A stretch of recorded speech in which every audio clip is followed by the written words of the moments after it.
I felt encouraged to remind you today that you're more than a barista.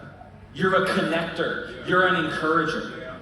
You're more than a doctor. You are a healer. You are a hope bringer. Teacher, you're not a teacher. You're a leader to the next generation. Artist, you're not just making stuff to get by. No. You are a creator who's making beauty that glorifies God.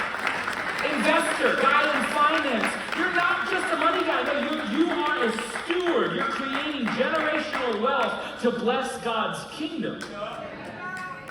You don't have to live under the label of your occupation or the label of your past.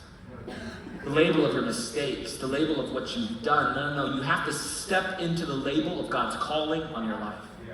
That's what Gideon does. But the reality is like Gideon, we feel like imposters.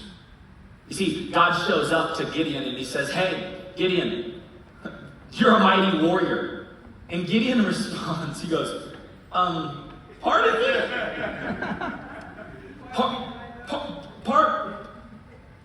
Coming up? How can I save Israel? My clan is the weakest. It's Manasseh. I'm the least in my family. I don't have enough.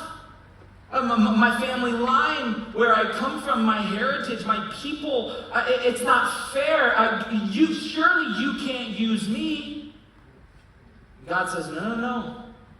I don't see where your family's been. I see where I'm taking you. Gideon feels like an imposter. And I think some of us feel like imposters. We think, hey, how can I be used by God? How can I be a leader? I always talk about how we're all leaders. And I think sometimes some of us, we're thinking to ourselves, how can I be a leader? For the last several weeks, we've been in our series, Heart and Soul. And I've been talking about what it means to be a heart and soul leader in this church. Our vision statement for this year is that we would be heart and soul. That we would be people who are with Jesus, becoming like Jesus and building for Jesus. That this would be who we are.